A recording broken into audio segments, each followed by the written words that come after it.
یہاں ہمارے سپرد ابھی کوئی کام نہیں تھا، نہ ہی میڈم نے ہمیں اپنا دیدار کرایا تھا۔ رانو تو میڈم کے نام سے ہی سہمی رہتی تھی۔ ایک دن مجھ سے کہنے لگی، جائیداد، قسم سے مجھ کو تو لگتا ہے کہ میڈم عورت ہی نہیں ہے، اس کے اندر کوئی بندہ چھپا ہوا ہے۔ کیا مطلب؟ مطبل کا تو مجھے پتہ نہیں، بس اس کو دیکھ کے مجھے لگتا ہے کہ یہ زنانی نہیں ہے، یا پھر ہو سکتا ہے کہ اس پر کوئی سایہ آیا ہو۔ اور تو نے اس کی آواز نہیں سنی؟ ہاں، آواز تو سنی ہے۔ پھر دیکھنا، زنانی ہو کر وہ کہتی ہے میں جاتا ہوں، میں آتا ہوں۔ ایسا تو وہی کرتا ہے نا جس کو سایہ ہو گیا ہو۔ لیکن جس کو سایہ ہو گیا وہ تو کبھی کبھار ایسا کرتا ہے، یہ تو ہمیشہ ہی ایسے بولتی ہے۔ وے جائیداد، تو مانے یا نہ مانے، ویک میں تجھے بتا رہی ہوں، یہ زنانی نہیں ہے، اس کے اندر نا کوئی خطرناک شے ہے، اور شے بھی کوئی ایسی ویسی نہیں، بڑی خطرناک۔ رانو کی آنکھیں خوف سے پھیلی ہوئی تھیں اور بالکل گول گول ہو گئی تھیں۔ رانو کو ابھی یہ پتہ نہیں تھا کہ یہاں آ کر میڈم نے ایک اور قتل کر دیا ہے۔ وہ ابھی تک نجیب کے قتل کو ہی لے کر بیٹھی تھی۔ اس کو شک تھا کہ میڈم سے اس کے بھائی کا قتل بھی ہوائی چیزوں نے ہی کروایا ہے۔ اگر میں رانو کو بتاتا کہ وہ ہوائی چیز میں ہی ہوں جس نے میڈم کو نجیب کے قتل پر ابھارا تو شاید وہ یقین نہ کرتی۔ وہ جرائم پیشہ لوگوں کی ساتھی ضرور تھی مگر مجرموں کی طرح عیار نہیں تھی۔ اس کی سوچ بھی محدود تھی۔ کنویں کے مینڈک کی طرح وہ بس اشرف چیتے اور نادر جگی کو ہی جرم کی دنیا کا محور و مرکز سمجھتی تھی۔ جہاں تک نجیب کے قتل کی بات تھی، مجھے اس کی موت پر قطعی افسوس نہیں ہوا تھا۔ وہ کوئی شریف شہری تو تھا نہیں۔ پتہ نہیں اپنی جابر بہن کے زیر سایہ اس کے ہاتھوں خلق خدا پر کیا کیا ظلم و ستم ہو چکے تھے۔ حالات کی کروٹ نے نجیب کو اس کی بہن کے ہاتھوں مروا ہی ڈالا تھا، اور ایک ایسی غلطی کی پاداش میں مروایا تھا جو اس سے سرزد ہی نہیں ہوئی تھی۔ میڈم کی پراسرار کوٹھی میں کئی عجیب باتیں میں نے نوٹ کی۔ ان میں ایک عجیب بات یہ تھی کہ میڈم نے تمام نر اور مادہ جانوروں کو علیحدہ علیحدہ پنجروں میں رکھوایا تھا۔ یہاں مجھے کسی جانور یا پرندے کا بچہ دکھائی نہیں دیا۔ میں نے رشید سے پوچھا کہ یہ کیا چکر ہے؟ وہ تم ان سوال و جوابوں کے چکر میں نہ ہی پڑو تو اچھا ہے، میڈم کو پتہ چلا نا تو تمہاری جان مصیبت میں آ جائے گی۔ لیکن میں تو عام سا سوال پوچھ رہا ہوں۔ اس عام سے سوال کا جواب تمہارے پاس بھی موجود ہے۔ کیا مطلب؟ تمہارے ساتھ وہ رانو نام کی چھوکری ہے نا، مگر میڈم نے تم دونوں کو علیحدہ کمروں میں رکھا ہوا ہے۔ کیوں رکھا ہوا ہے؟ اس لیے رکھا ہے کہ میڈم کو کسی بھی جوڑ کا ایک ساتھ رہنا پسند نہیں ہے۔ شاید میں میڈم کی ذاتی زندگی کے بارے میں رشید کو کچھ اور بھی کوریدتا، مگر اسی دوران میں میری نظر میڈم پر پڑ گئی۔ وہ مردانہ چال چلتی ہوئی پورچ سے اندرونی دروازے کی طرف جا رہی تھی۔ اس کے ہاتھ میں جسیم کتے کی زنجیر تھی، ہونٹوں میں سگریٹ تھا۔ وہ اپنے پسندیدہ لباس پتلون اور جیکٹ میں تھی۔ کوٹھی کے نوجوان مالی کی بیوی گلاب کے پودوں کی گوڈی کرنے میں مالی کی مدد کر رہی تھی۔ میڈم ان کے قریب سے گزری تو دونوں نے اٹھ کر سلام کیا۔ میڈم نے مالی کی بیوی کو بالکل ایسی نگاہوں سے دیکھا جیسے ایک نظر باز مرد کسی عورت کو دیکھتا ہے۔ گزرنے والے ہر دن کے ساتھ میڈم کے حوالے سے میری الجھن بڑھتی جا رہی تھی۔ بظاہر وہ جگی کی دوست تھی، مگر جگی سے کہیں زیادہ اثر و رسوخ اور طاقت کی مالک تھی۔ اس کے مزاج کی اہم خصوصیت اس کی حد سے بڑھی ہوئی صفاقی تھی۔ مجھے یوں لگتا کہ وہ کسی بھی معمولی سی بات پر بھڑک کر کسی بھی شخص کو قتل کر سکتی ہے۔ وہ کسی ایسے سیٹ اپ کا حصہ تھی جو خطرناک ترین تخریبی کارروائیاں کر رہا تھا۔ بھائی جی اور اس کے اہم ترین ساتھیوں کو بم سے اڑا دینے کی منصوبہ بندی کوئی معمولی کام نہیں تھا۔ اس شام میڈم اپنی پجاروں میں ڈرائیور رشید اور پٹھان گارڈ کے ساتھ بیٹھ کر کہیں چلی گئی۔ رانو بھی سرے شام ہی سو گئی تھی۔ میرے لیے اچھا موقع تھا کہ میں اپنے کمرے میں گھس کر صاحب صاحب کا دیا ہوا طاقتور واکی ٹاکی استعمال کروں اور زری گل سے تبادلہ خیال کروں۔ کہنے کو تو یہ چھوٹا سا ڈیوائس تھا، مگر اس کی رینج کسی بھی اچھے ٹرانسمیٹر سے کم نہیں تھی۔ 2-4 منٹ بعد زری گل کی آواز سننے میں کامیاب ہو گیا۔ میری آواز پہچان کر وہ بولا، خو استاد صاحب، آپ کہاں چلا گیا؟ قسم سے ہمارا دل اس وقت گا رہا ہے۔ یہ رنگین محفل، حسینوں کا میلہ، میلے میں تڑپے ہمارا دل اکیلا۔ اچھا، اس وقت کیا کر رہے ہو؟ اس وقت تو ہم آپ سے بات کر رہے ہیں۔ اوے لکڑی کے باندر، مجھ سے بات کرنے سے پہلے کیا کر رہے تھے؟ سچ بتائیں ہم؟ ہاں سچ بتاؤ، ورنہ تمہیں کالے کالے کوے کاٹیں گے۔ زری گل دبے دبے جوش سے بولا، ہم گلسوم کو اندر کمرے میں بلا رہا تھا۔ دراصل آج اس نے نہا کر نیا نیا کپڑا پہنا ہے اور اتنا خوبصورت لگ رہا ہے کہ ہم کیا بتائیں۔ ہمارا تو دل ہی مچھلی کے مافی قاتوں سے نکلتا جا رہا ہے۔ اوے بدقماش، دن دہاڑے ڈاکے ڈال رہے ہو؟ خو استاد صاحب، ہمارے لیے تو آج کل دن رات برابر ہی ہے۔ وہ آپ کا بھتیجا صاحب ہر وقت ہمارے اور گلسوم کے درمیان دیوار بنا رہتا ہے۔ کسی وقت ہم کو اس سے جلن محسوس ہونے لگتا ہے۔ جب دیکھو اس کے لاڈ ہو رہا ہے، اس کا چوما چاٹی ہو رہا ہے۔ ہمارے لیے تو کوئی گنجائش نہیں رہا ماں بیٹے کے بستر پہ۔ کہاں کا انصاف ہے استاد صاحب؟ یہ اتنا ظلم تو فلم سسرال میں بھی نہیں ہوا تھا۔ تکلیف کا بات ہے نا استاد صاحب کہ درخت کے پل سے پیار فرمایا جائے اور تنے پر کلاڑے چلائے جائیں۔ اچھا تم اپنی رام کہانی بند کرو تو میں کچھ عرض کروں۔ آپ بتائیں نا، ہم بالکل حلقہ بگوش ہے۔ حلقہ بگوش نہیں، ہمتن گوش۔ اس سے پہلے کہ میں کچھ اور کہتا پاس سے ننھے زری گل کی رونے کی آواز آئی۔ بڑا شیطان ہے، نور جہاں کا گانا بند ہوتے ہی رونا شروع کر دیتا ہے۔ ماں کی لوری کے بعد اسے سب سے زیادہ نور جہاں کا آواز پسند ہے۔ ہمارے پاس آپ کے لیے ایک حیران کر دینے والا خبر ہے، بلکہ آواز ہے۔ کیسی آواز؟ آپ خود سن لیں، زری نے کہا اور واکی ٹاکی کسی اور کو تھما دیا۔ چند ہی سیکنڈ بعد ساحل صاحب کی آواز سن کر میں واقعی حیران ہو گیا۔ ساحل صاحب بھی زری کے ہاں موجود تھے۔ یہ ایک اچھا اتفاق تھا کیونکہ میں جو کچھ پوچھنا چاہ رہا تھا وہ ساحل صاحب بھی بہتر طور پر بتا سکتے تھے۔ ساحل صاحب نے پوچھا، کہاں ہو شاہ جہاں؟ روجہ پور سے ہمارے مخبر نے اطلاع دی کہ تم جگی کے ڈیرے پر نہیں ہو۔ پھر زری کی زبانی پتہ چلا کہ تم شیخو پورہ میں جی پی او کے قریب کسی مکان میں شہرزاد نامی عورت کے ساتھ ہو، اور رانو بھی تمہارے ساتھ ہے۔ میں اب بھی اسی عورت کے ساتھ ہوں جناب، اور رانو بھی میرے ہمراہ ہے۔ مجھے لگتا ہے کہ میں کسی اہم انکشاف کے قریب پہنچ چکا ہوں۔ تمہارا مطلب رخشندہ مرڈر کیس سے ہے؟ جی ہاں، بات تو اصل اور بڑے مجرم تک پہنچنے کی ہے نا۔ جس شاہی نامی بندے کے ذریعے رخشندہ کو قتل کرایا گیا تھا وہ تو اپنے انجام کو پہنچ چکا ہے۔ میں نے پچھلی ملاقات میں آپ کو بتایا بھی تھا۔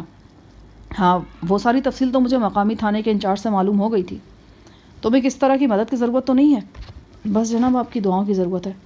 اس کے علاوہ خاص بات آپ سے کہنی تھی۔ اس کا تعلق معروف سیاسی رہنما بھائی جی سے ہے۔ ہاں ہاں کہو۔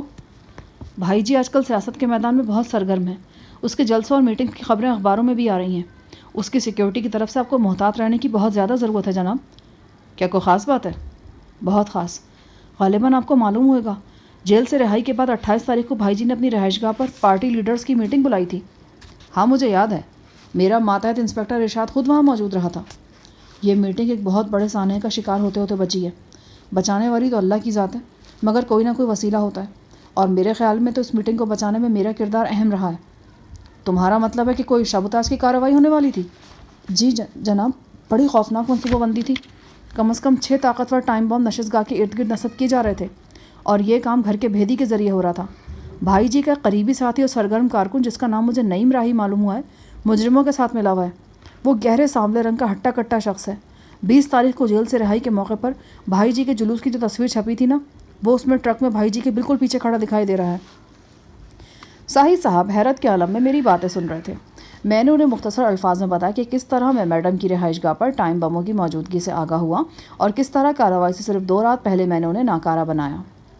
یقینی بات ہے جناب کہ پہلی کوشش کی ناکامی کے بعد یہ لوگ زیادہ شدت سے بھائی جی کے پیچھے پڑ جائیں گے، خاص طور سے جب تک وہ نعیم نامی بندہ آزاد ہے نا۔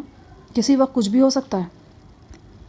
ساحل صاحب نے مشغول لہجے میں کہا، شاہ جہاں تم نے بڑے ٹھیک وقت پر بڑی اہم معلومات پہنچائی ہیں۔ میں آج ہی اس سلسلے میں اقدامات کرتا ہوں۔ بھائی جی کی سیکیورٹی کی طرف سے چند خدشات سامنے آئے تھے، مگر اب تمہاری اطلاع کے بعد تو کسی قسم کے شک کی گنجائش ہی نہیں رہی۔ شاہ جہاں مجھے تم پر فخر ہے، اس کے علاوہ میں اور کیا کہہ سکتا ہوں؟ ان کا لہجہ ایک دم جذباتی ہو گیا۔ آپ کا اعتماد ہی میرے لیے سب کچھ ہے ساحل صاحب۔ تمہارے لیے میرے پاس ایک سرپرائز بھی ہے، ساحل صاحب نے کہا، اور پھر مجھے یوں لگا کہ انہوں نے واکی ٹاکی کسی اور کو تھما دیا۔ دوسری طرف سے جو آواز ابھری اس نے میرے تن بدن میں زندگی کی لہر دوڑا دی۔ یوں لگا کہ لمحوں میں میرا سیر و خون بڑھ گیا ہے۔ وہ صفدر تھا۔ آخری بار صفدر کی آواز میں نے وطن واپسی پر لاہور ایئرپورٹ کے لانج میں سنی تھی۔ اس کے فوراً بعد شیخ قاسم کی کرم نوازی سے پولیس نے ہمیں گرفتار کر لیا تھا۔ کیسے ہو صفدر؟ A1۔ اور آپ؟ میں سپر A1۔ میرے لیے تو آج حیرتوں کے دروازے کھل رہے ہیں۔ میں نے تو زری کو کال کی تھی، مجھے کیا خبر تھی کہ یہ کال اتنی بھاگوان ثابت ہوگی۔ پہلے ساحل صاحب سے بات ہوئی، پھر تم سے۔ What a surprise! تم کب اسپتال سے آئے؟ اسپتال والوں نے تو 10 دن پہلے ہی چھوڑ دیا تھا، مگر مسٹر کلارک چاہتے تھے کہ مجھے جیل یاترا نہ کرنی پڑے اور اسپتال سے ہی میری ضمانت ہو جائے۔ گویا زری کے بعد تم بھی ضمانت پر تشریف لے آئے ہو۔ یہ تو خوشی کی بات ہے، کاش میں ابھی اڑ کر تم لوگوں تک پہنچ سکتا۔ تو آپ آ جائیں نا، ایسی بھی کیا مجبوری ہے؟ مجبوری تو بہت بڑی ہے بھائی، آج کل ایک ہنٹر والی کے قبضے میں ہوں۔ بڑی عجیب و غریب شے ٹکرائی ہے۔ تم یہاں ہوتے نا تو دونوں مل کر حیران ہوتے۔ ساحل صاحب نے تھوڑا بہت بتایا تو تھا، کہہ رہے تھے کہ کسی کالج کی طالبہ کے قتل کا معاملہ ہے۔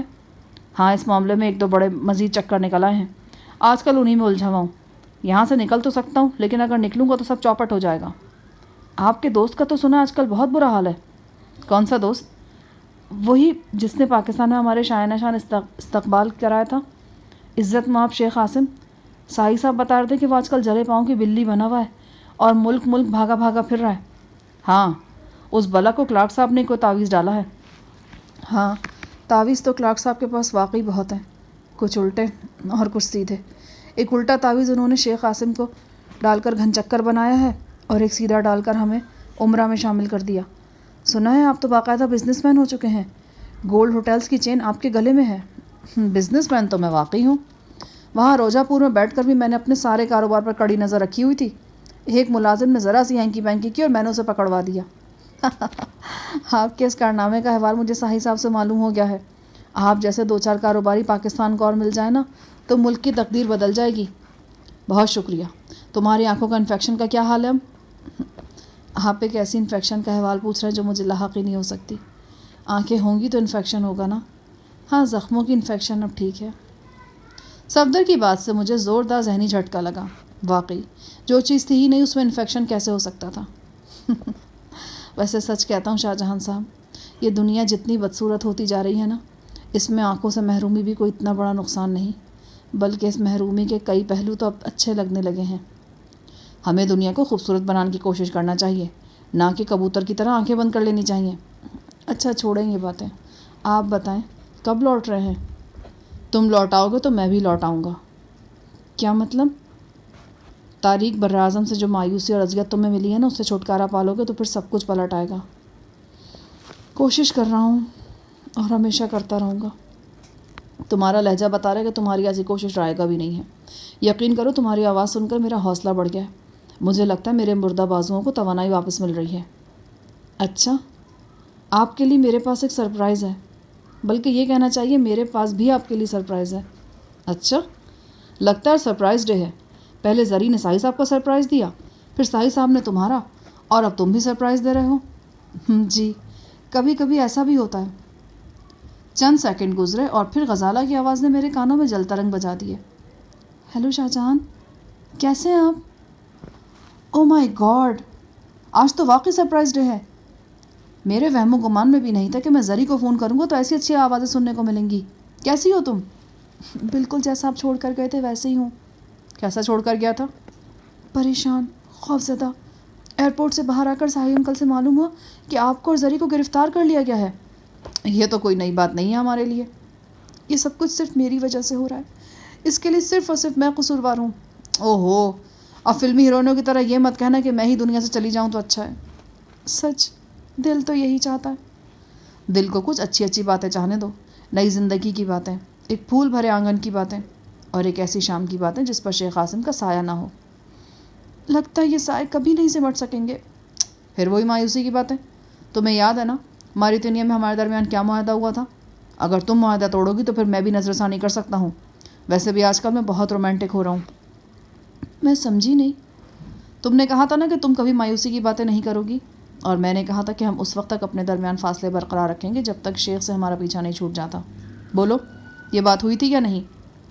اچھا، پھر بات کریں گے نا. میری بات سنو غزالہ، تم نے ہی مجھے ہمت اور توانائی دینی ہے. اگر تم مایوسی کی باتیں کرو گی تو یقین رکھو میں کچھ بھی نہیں کر سکوں گا. میری حالات سے ٹکرانے والی طاقت تمہارے پاس ہے. اچھا بابا، نہیں کرتی. کیا نہیں کرتی؟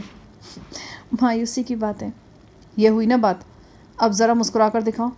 اس واکی ٹاکی پر تو نہیں دکھا سکتی. چلو تھوڑا سا ہنسی دو. سمجھے کہ میں ہنس پڑی. اگر صرف سمجھنے سے کام چل سکتا تو پھر میں اور بھی کچھ سمجھنا چاہتا ہوں. کیا میں سمجھ لوں کہ میں نے تمہیں چوما ہے؟ میں نے شوخی سے کہا. وہ سنی انسنی کرتے بولی. انکل صاحب دروازے پر کھڑے میری طرف دیکھ رہے ہیں. شاید وہ آپ سے مزید بات کرنا چاہ رہے ہیں. میں واکی ٹاکی انہیں دیتی ہوں. اچھا ٹھہرو، بات تو سنو. یہ کیا چکر ہے؟ تم سب زری کے گھر میں کس سلسلے میں آئے ہو؟ اوہو، تو ابھی تک آپ کو پتہ ہی نہیں چلا. بھائی یہ زری کے بیٹے کا عقیقہ ہے. 2 موٹے تازے بکرے ذبح ہوئے. ننھا زری شاندار لباس پہنے وہ سامنے پرام میں لیٹا ہے. بالکل چاند کا ٹکڑا لگ رہا ہے. سب بہت خوش ہیں. بس ایک ناشا کی کمی محسوس ہو رہی ہے، اور ایک آپ کی. ناشا تو جوڈیشل ریمانڈ پر جیل میں ہے، اور آپ پتہ نہیں کس ریمانڈ پر شیخو پورہ میں. واقعی یہ تو تم نے حیران کن خبر سنائی ہے. ایک طرح سے یہ آج کے دن کا چوتھا سرپرائز ہے. اب تو واقعی دل کرنے لگا کہ اڑ کر آ جاؤں. تو پھر آ جائے نا. ارے خدا کی بندی، میرے ارادوں کو ڈانو ڈول مت کرو. اگر تم نے ایک بار مزید اسی ادا سے کہہ دیا نا تو میں سب کچھ چوپٹ کر کے چلا جاؤں گا. اس کے بعد ملک و قوم کا جتنا نقصان ہوگا نا اس کی ذمہ داری صرف اور صرف تم پر ہوگی. ملک و قوم کے لیے تو جان بھی قربان ہے. میں اپنے الفاظ واپس لیتی ہوں۔ ویسے بھی آپ نے یہاں کر کرنا ہی کیا ہے؟ زری کو واکی ٹاکی پر ہی مبارکباد دے دیں؟ بھائی سوکھی مبارکباد تو میں ایک مرتبہ پہلے بھی دے چکا ہوں۔ مجھے اب یاد پڑتا ہے کہ بچے کو پہلی بار دیکھ کر اسے کچھ دیتے دلاتے بھی ہیں۔ یعنی آپ نے کچھ نہیں دیا تھا؟ کئی معاملوں میں آپ بھی نرے وہی ہیں۔ زری اور گلسوم بھی کیا سوچتے ہوں گے؟ بھائی اسی لیے تو کہہ رہا ہوں کہ جلدی سے شادی کر لو، مجھے بھی کچھ دنیا کی سمجھ بوجھ آئے۔ تمہارے جیسی زمانہ شناس بیوی ہوگی نا تو میری کئی خامیوں پر پردہ پڑا رہے گا۔ لگتا ہے آپ پھر پٹری سے اتر رہے ہیں۔ میں واکی ٹاکی ساحل صاحب کو دے کر آتی ہوں۔ میں اس سے تابی کا حال احوال پوچھنا چاہ رہا تھا مگر اسی دوران واکی ٹاکی ساحل صاحب کے پاس چلا گیا۔ جناب آپ نے بتایا نہیں کہ آپ یہاں عقیقے کے سلسلے میں آئے؟ بھائی باتیں بہت زیادہ ہوتی ہیں اور وقت کم ہوتا ہے، بہت کچھ دماغ سے نکل جاتا ہے۔ مجھے نہیں معلوم کہ تم اپنی تفتیش کے کس مرحلے میں ہو۔ بہرحال اگر تم مناسب سمجھو تو مشکوک افراد سے پولیس کے ذریعے بھی پوچھ گچھ ہو سکتی ہے۔ نہیں جناب، ابھی ایسا مرحلہ نہیں آیا۔ تمہارا مطلب ہے کہ ابھی کسی بندے پر زیادہ شک پختہ نہیں ہے؟ یہ بات نہیں جناب، جس میڈم کے یہاں میں ٹھہرا ہوں اس کے بارے میں مجھے یقین ہے کہ وہ ان معاملات میں پوری طرح ملوث ہے، بلکہ میں اس عورت کے ہاتھوں قتل ہونے والے دو افراد کے ہونے والے قتل کا عینی گواہ بھی ہوں، مگر میں ابھی کسی شخص پر ہاتھ نہیں ڈالنا چاہ رہا۔ تفتیش خود آگے بڑھ رہی ہے تو ہمیں تردد کرنے کی کیا ضرورت ہے؟ جو ہی ایسا مرحلہ ہے میں آپ کو آگاہ کر دوں گا۔ آخر میں نے ساحل صاحب نے مجھے بتایا کہ میری نشاندہی پر اسحاق عرف ساقے اور اسسٹنٹ مینیجر کو شیخو پورے سے پکڑ لیا گیا تھا۔